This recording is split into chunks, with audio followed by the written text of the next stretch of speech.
او بیانوي زمونږ د پاره یو مثال ونسی خلقا او هیر کړی د خپل پیدا وخت قال یی دغه کافر من یحیی العظام څوک دی چې را ژوندی بکي هډوکي وهي رمیم چې هغه رژېدلي وي امیه ابن خلف راغی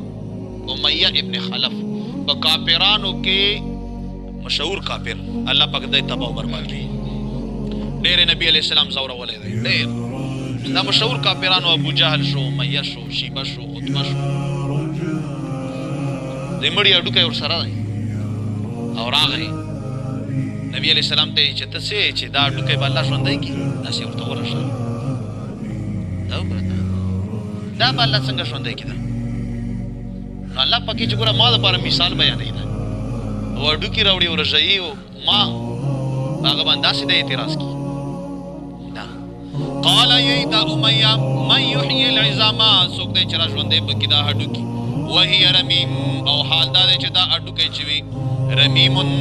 بوسیده وي او رژېدلی وي بوسه وي قول ورته وفرمایا ای محبوب کریمه یحییها الذي را ژوندی بکي دا هډوکي الذي هغه الله تبارک وتعالی انشأها اول مرة چې په پیدا یې کړل په اول ځل باندې دا هډوکی چې نو او الله تبارک وتعالی پیدا کړو او یو ژوندی انسان یې ترې جوړ کړو دغه الله تبارک وتعالی دغه رژېدلی هډوکی دوباره برابرولی شي وهو بكل خلق علیم او د الله تعالی په هر مخلوق باندې پوهه دی الذي هغه الله تعالی جعل لكم من الشجر الاخضر نارا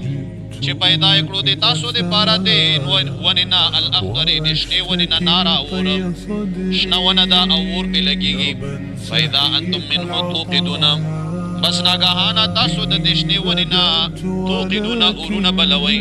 اولیس الذي آیا نه دی هغه ذات خلق السماوات والارض چې پیدا یې کړل اسمانونه او ځمکې بقادر علی ان یخلق مثلهم قدرت لرونکی دی چې پیدا کړي مثلهم په شان د دوی الا